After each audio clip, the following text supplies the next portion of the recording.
सुशांत सिंह राजपूत खुदकुशी मामले की जांच सीबीआई को नहीं सौंपी जाएगी। महाराष्ट्र के गृह मंत्री अनिल देशमुख ने इसका ऐलान किया। उन्होंने फैसले के पीछे मुंबई पुलिस की जांच का हवाला भी दिया। मुंबई पुलिस अब तक की जांच में बॉलीवुड की कई नामी हस्तियों से पूछताछ कर चुकी है। वहीं गृह मंत्री जो हैं अनिल देशमुख महाराष्ट्र के, उनका कहना है कि मुंबई पुलिस जो काम कर रही है उसके बाद सीबीआई जांच की जरूरत नहीं है।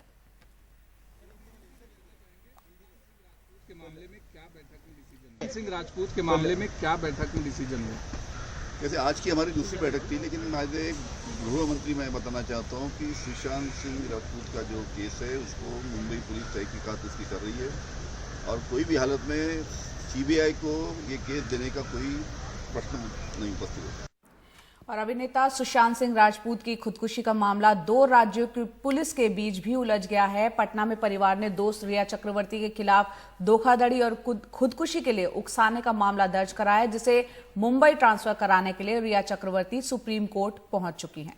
इधर सुशांत के पिता की ओर से सीनियर एडवोकेट विकास सिंह भी सुप्रीम कोर्ट में कैविएट दाखिल करेंगे। सिंह के मुताबिक वो याचिका में उठाए गए हर सवाल का जवाब कोर्ट में देंगे।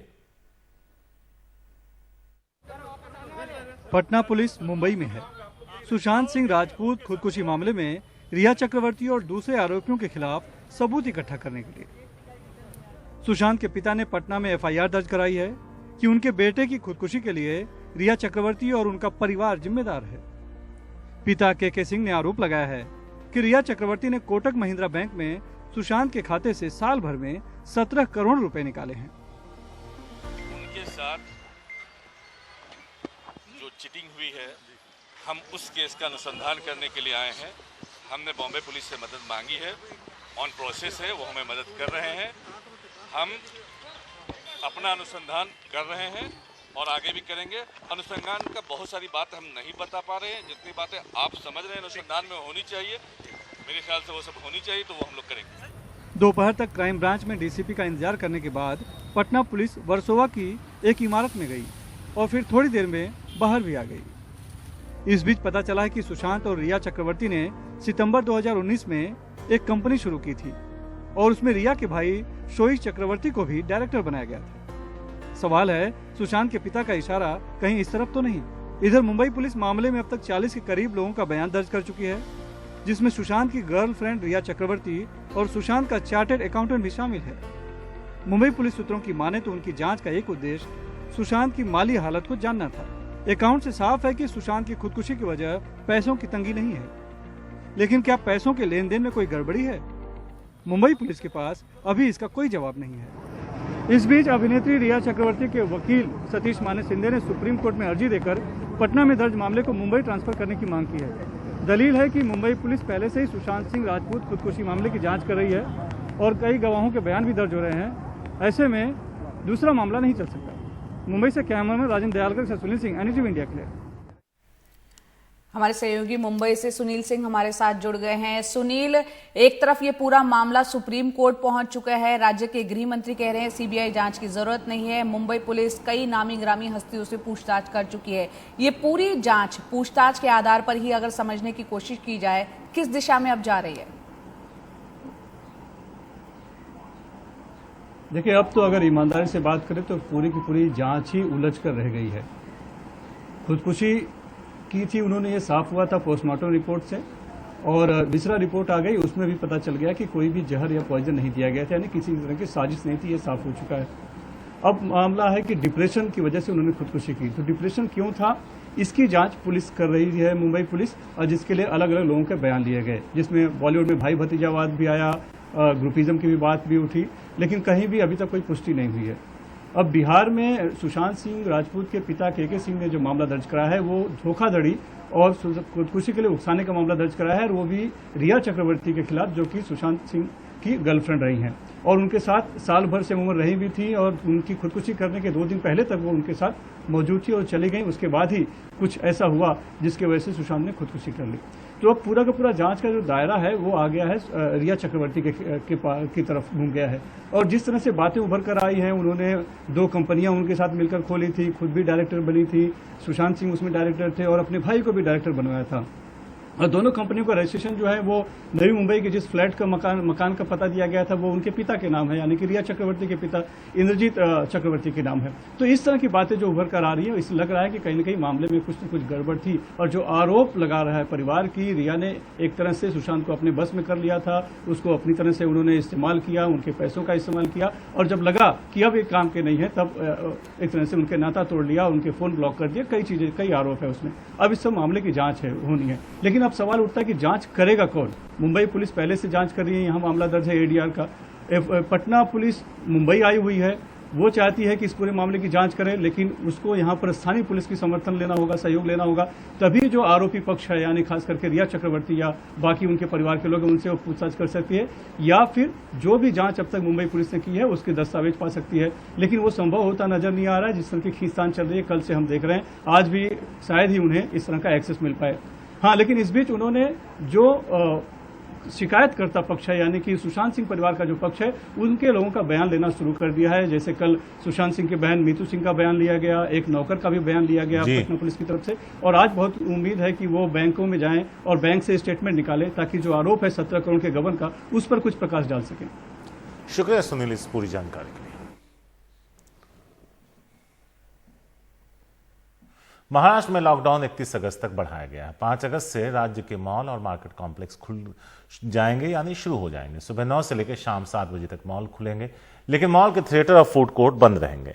ऐसे खेल जिनमें ज्यादा लोग या टीम नहीं होंगी, जैसे golf, outdoor firing, gymnastic, tennis, badminton के कोर्ट भी 5 अगस्त से शुरू हो सकते हैं। अब टैक्सी और दूसरे 4 व्हीलर में ड्राइवर और 3 लोग बैठ सकते हैं। बाइक पर 2 लोगों को चलने की अनुमति होगी। ऑटो रिक्शा में ड्राइवर के साथ 2 सवारियों को ही अनुमति होगी।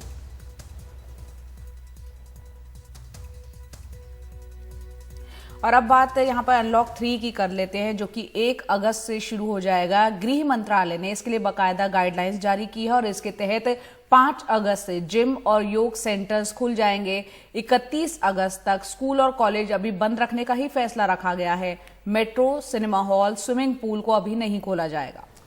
इसके अलावा लॉकडाउन 3 में रात का कर्फ्यू खत्म हो जाएगा। अभी तक ये था कि सुबह 5 बजे तक यानी रात 10 बजे से लेकर सुबह 5 बजे तक नाइट कर्फ्यू होता था, तो अब आप रात को कहीं भी आ जा सकते हैं।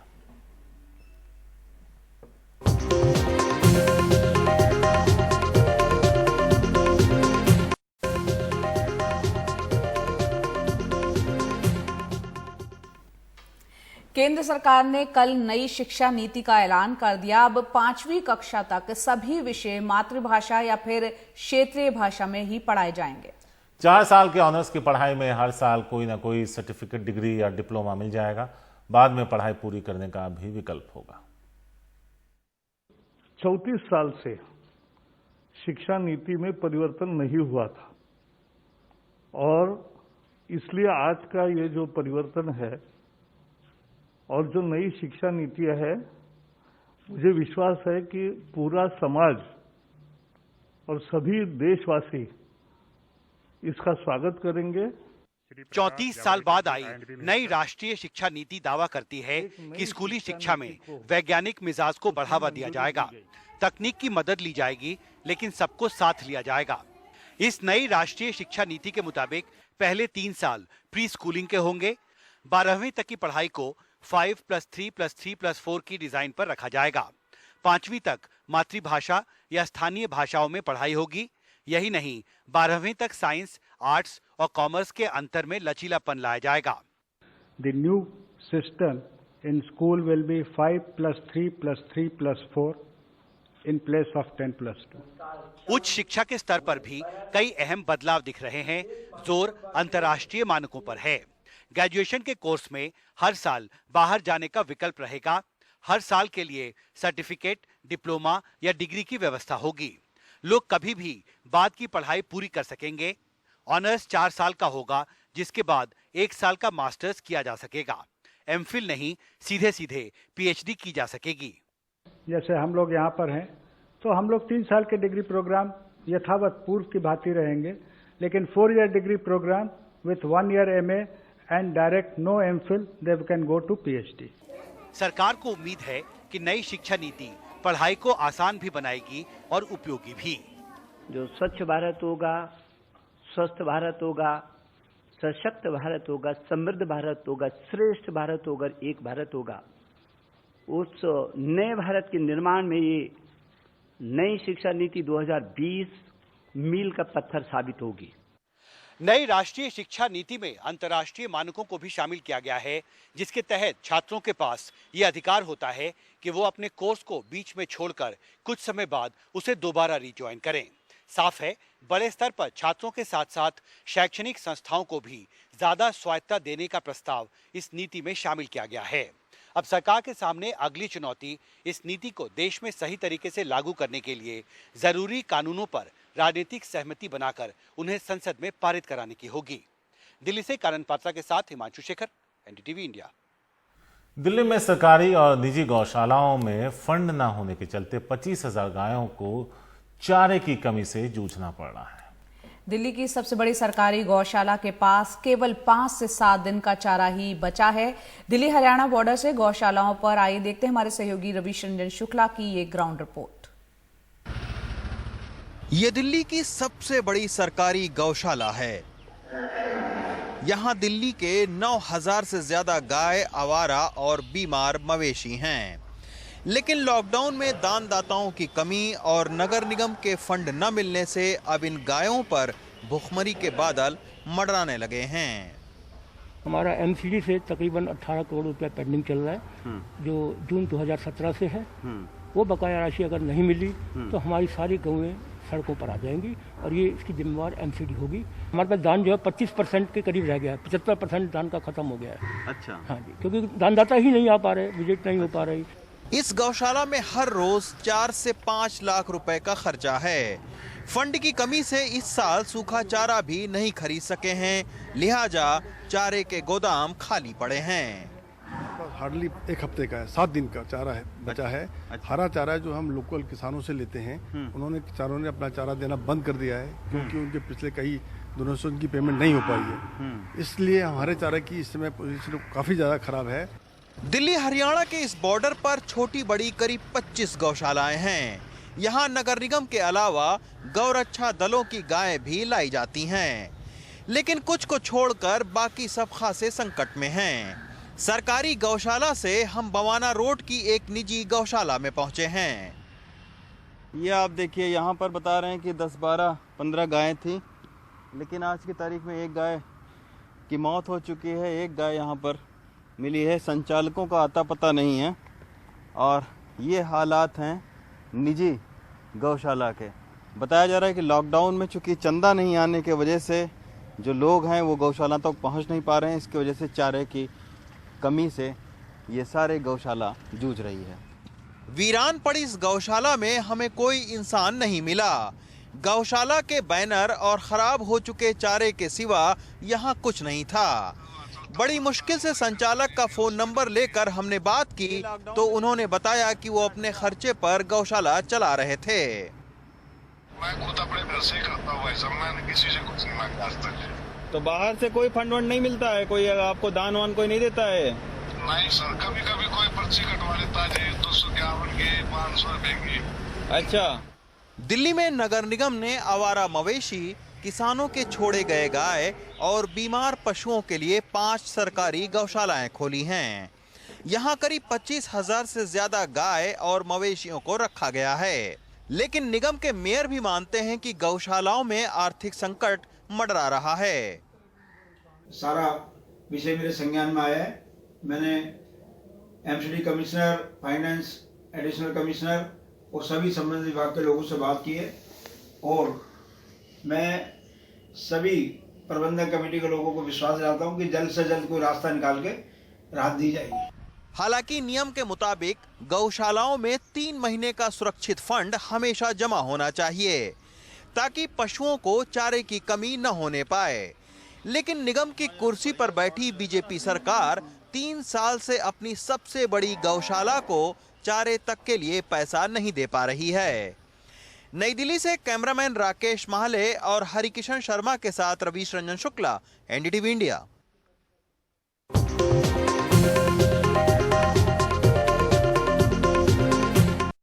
वक्त हो चला है इस वक्त टॉप न्यूज का, तो आपको बता दें कि एनडीटीवी इंडिया आप यूट्यूब पर देख सकते हैं और इस पोल में आप हिस्सा ले सकते हैं। हम आपको 5 खबरें दिखाएंगे और आप चुन सकते हैं अपनी पसंद की खबर।